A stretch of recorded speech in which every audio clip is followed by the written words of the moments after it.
Bismillahirrahmanirrahim. Assalamualaikum warahmatullahi wabarakatuh. Bersua dalam berita perdana malam ini, saya Razikin Abdullah dan Sarafizah Haji Mahmud. Berita-berita utama malam ini.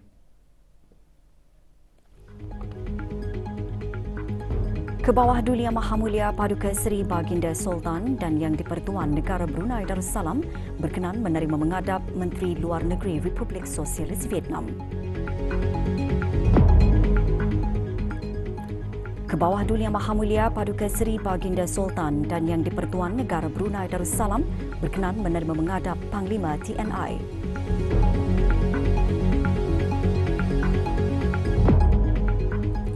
Ke bawah Duli Yang Maha Mulia Paduka Seri Baginda Raja Isteri berkenan menerima menghadap Isteri Panglima TNI.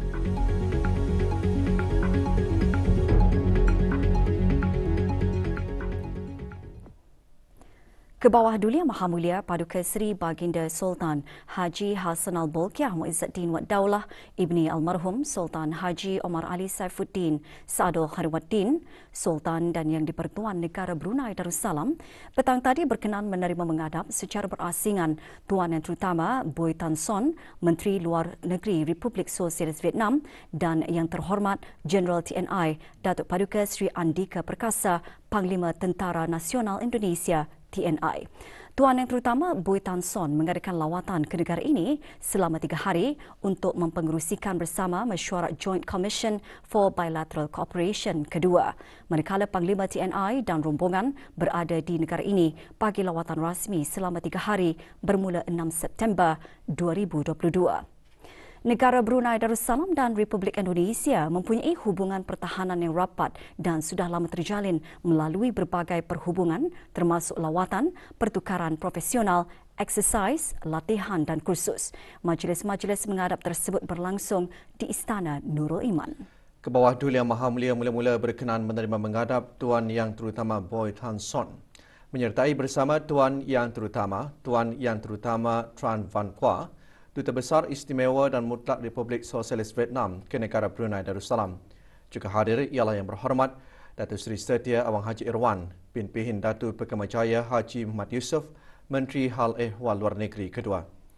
Hubungan diplomatik antara negara Brunei Darussalam dan Republik Sosialis Vietnam mula terjalin pada 29 Februari 1992 dan seterusnya hubungan antara kedua-dua buah negara dinaik taraf ke perkongsian komprehensif pada tahun 2019. Tahun ini juga merupakan ulang tahun ke-30 sejak penubuhan hubungan diplomatik antara negara Brunei Darussalam dan Republik Sosialis Vietnam.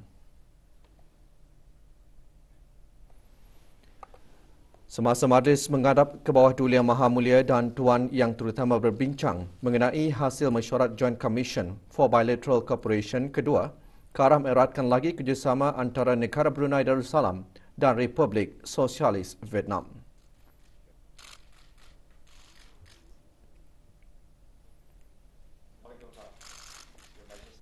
Baginda seterusnya berkenan menerima menghadap Yang Terhormat Jeneral TNI Datuk Paduka Seri Andika Perkasa, menyertai Yang Terhormat Tuan Yang Terutama Dr. Sujatmiko MA, Duta Besar Istimewa dan Mutlak Republik Indonesia, Major Jeneral TNI Agus Suharti, Asisten Operasi Panglima TNI dan Major Jeneral TNI Haryono, Asisten Logistik Panglima TNI. Sementara itu, di ruang lain Istana Nurul Iman, ke bawah Duli Yang Maha Mulia Paduka Seri Baginda Raja Isteri Pengiran Anak Hajah Salehah binti almarhum Pengiran Pemanca Pengiran Anak Haji Muhammad Alam berkenan menerima menghadap Datin Heti Andika Perkasa, Isteri Panglima Tentara Nasional Indonesia TNI. Menyertai rombongan Puan Sri Haryani TR Sujatmiko, Isteri Duta Besar Istimewa dan Mutlak Republik Indonesia ke negara Brunei Darussalam, Puan Shinta Chandra Sohaji, Isteri Asisten Operasi Panglima TNI dan Puan Angela Nurina Perkasa, anak Panglima TNI. Kebawah Duli Yang Maha Mulia Paduka Seri Baginda Raja Isteri berkenan menerima menghadap Datin Heti Andika Perkasa. Juga hadir ialah Datin Umi Syafinah binti Haji Zaini, isteri pemerintah ABDB.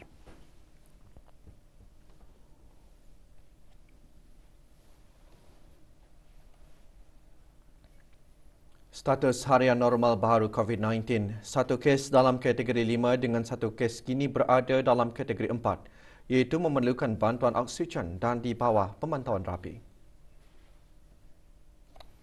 Kementerian Kesihatan memaklumkan 236 kes sembuh dicatatkan hari ini dengan satu kematian dilaporkan.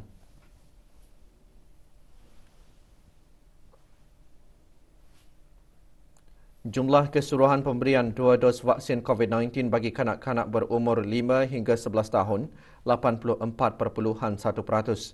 Bagi remaja berumur 12 hingga 17 tahun yang mendapat 3 dos vaksin, 60%. Manakala liputan bagi rakyat dan penduduk negara ini yang mendapatkan 3 dos vaksin, 77.9%.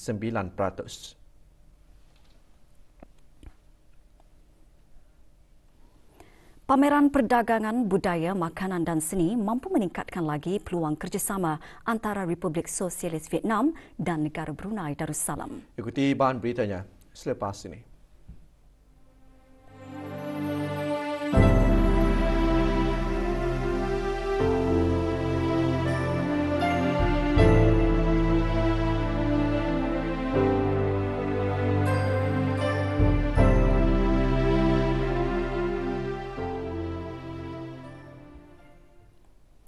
Pameran perdagangan budaya, makanan dan seni Republik Sosialis Vietnam negara Brunei Darussalam kini berlangsung di The Mall Gadong. Diadakan selama 5 hari, pameran adalah bersempena ulang tahun ke-30 hubungan diplomatik antara kedua-dua buah negara. Merasmikan pameran yang berhormat Datuk Seri Setia Awang Haji Erwan bin Pihin Datuk Pekermajaya Haji Muhammad Yusof, Menteri Hal Ehwal Luar Negeri kedua, Tuan dan Terutama Bui Tan Son, Menteri Luar Negeri Republik Sosialis Vietnam dan Tuan dan Terutama Tran Van Qua, Duta Besar Istimewa dan Mutlak Republik Sosialis Vietnam ke negara ini. Terdahulu, Tuan dan Terutama Tran Van Qua dalam ucapannya antara lain menyentuh hubungan antara Republik Sosialis Vietnam dan negara Brunei Darussalam semakin berkembang sejak 3 dekad lalu. Pameran bertujuan meningkatkan lagi peluang kerjasama antara para peniaga dari kedua-dua negara selain mempromosi budaya dan pertukaran rakyat ke rakyat.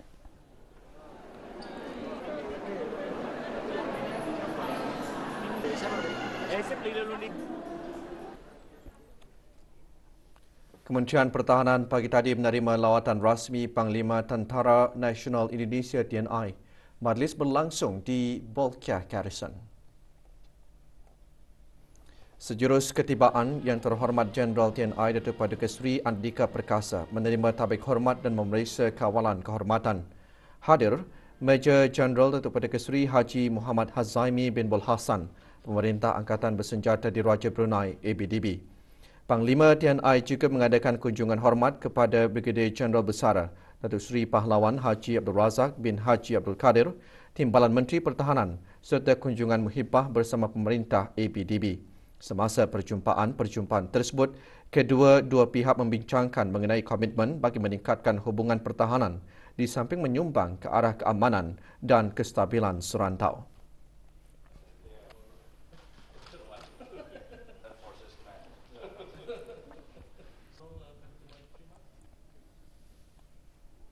Perkhidmatan pengangkutan awam di negara Brunei Darussalam melalui revolusi dengan pelancaran perkhidmatan ulang-alik pintar DART oleh DART Logistics Sendirian Berhad dengan kerjasama Mitsubishi Corporation.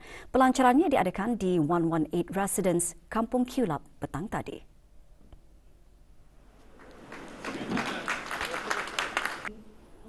Pelancarannya disempurnakan oleh Tuan Yang Terutama Meidab Toru, Duta Besar Istimewa dan Mutlak Jepun ke negara ini, dan Awang Haji Muhammad Nazri bin Haji Muhammad Yusof, Setiausaha Tetap Kementerian Pengangkutan dan Info Komunikasi. Perkhidmatan tersebut akan menyediakan inovasi terkini dalam pengangkutan awam di samping melaksanakan kecerdasan buatan yang merancang laluan perkhidmatan secara efisien.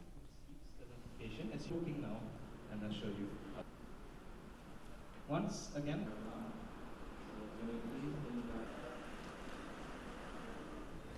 Dalam aplikasi DART Smart Shuttle, pelanggan boleh memilih tempat pengambilan dan penghantaran daripada 24 set lokasi yang sudah ditetapkan di kawasan Kulab, Gadong dan Hospital Ripas.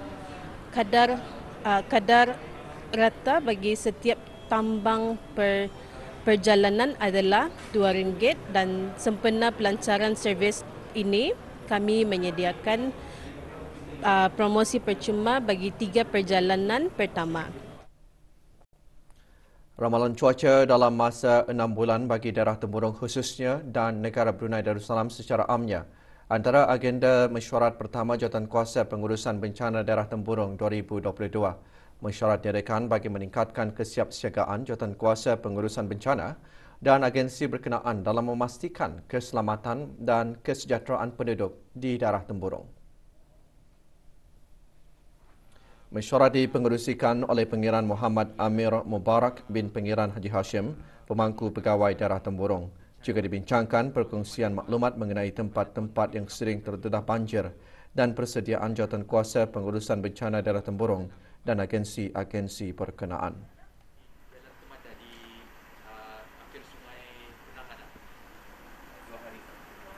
Itu fasa yang pertama.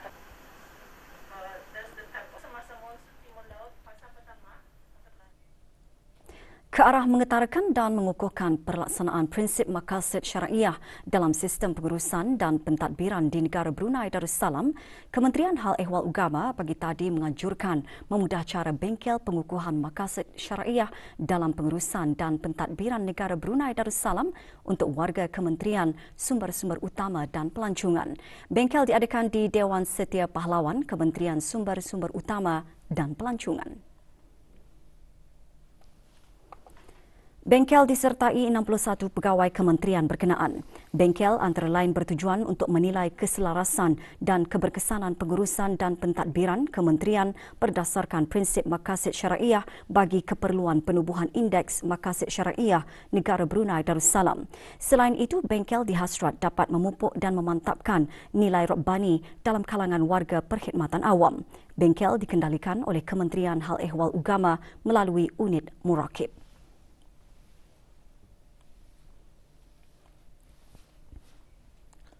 Dua 20 peserta pertama yang mencapai langkah tertinggi atau terbanyak dalam cabaran 1 bilion langkah bersama kempen BN on the Move.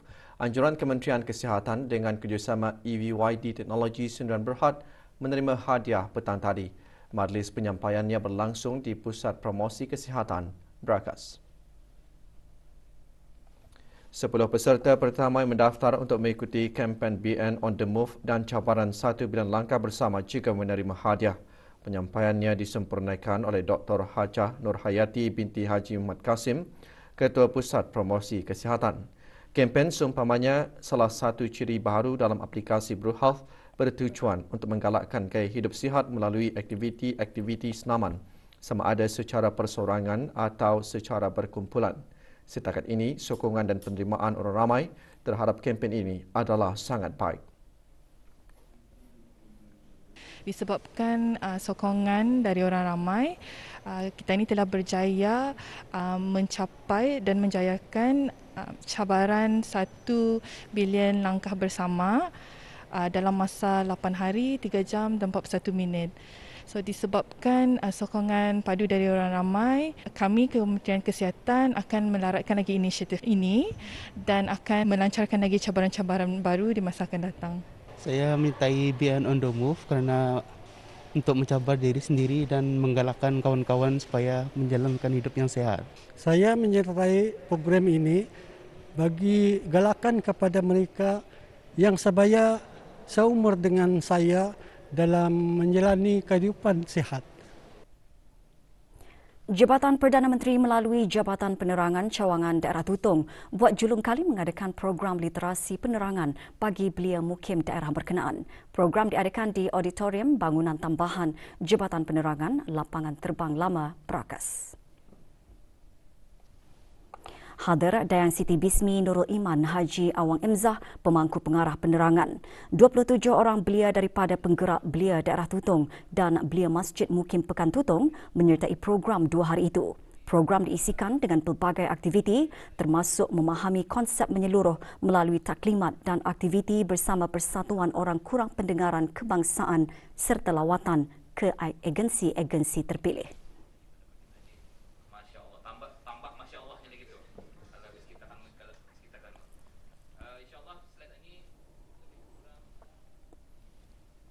$1,050 karton rokok berjaya dirampas hasil daripada rondaan pencegahan jenayah oleh keanggotaan Polis Marin Jabatan Gerakan Pasukan Polis Diraja Brunei PPDB Kelmarin. Semasa operasi, PPDB mengesan sebuah perahu yang mencurigakan sedang dalam perjalanan melalui jambatan Sultan Haji Omar Ali Saifuddin dan ingin membuat pemeriksaan. Namun perahu suspek segera memecut dan mengubah haluan untuk melarikan diri. Semasa insiden kejar, perahu suspek memasuki kawasan kampung Sungai Bunga. Pemandu serta 2 penumpangnya melarikan diri dan meninggalkan perahu setiba di kawasan tebing sungai berkenaan. Pemeriksaan ke atas perahu tersebut menemukan sejumlah bungkusan kotak yang dipercayai barang tegahan. Kesemua barang bukti termasuk perahu dibawa ke Ibu Pejabat Polis Marin bagi siasatan awal dan menyerahkan kes kepada Jabatan Kastam dan Eksais Diraja JKED bagi tindakan lanjut.